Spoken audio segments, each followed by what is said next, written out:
што ён заўважыў, што як жонка я не змянілася, што я ўвесь гэты час пасля вызвалення я спрабую акутаць яго клопатам, цеплынёй, але ён, канешне, бачыць, што за гэты час стала больш моцна унутранай. Да, Сергей ніколі не бачыў мяне ў кіраўнічай ролі, а цяпер бачыць, што мы змаглі пабудаваць цэлыя інстытуты, дзе я адыгрываю адну з ключавых роляў, і цяпер ён раіцца па шматлікіх пытаннях, разумее, што я магу лепш арыентавацца ў палітычных працэсах.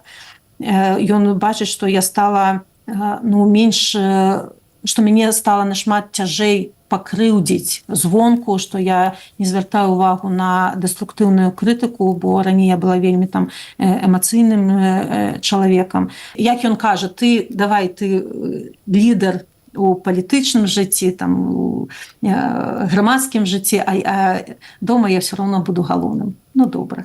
Моя задача зрабіць так, каб у яго было адчуванне, што ён галоўны у доме.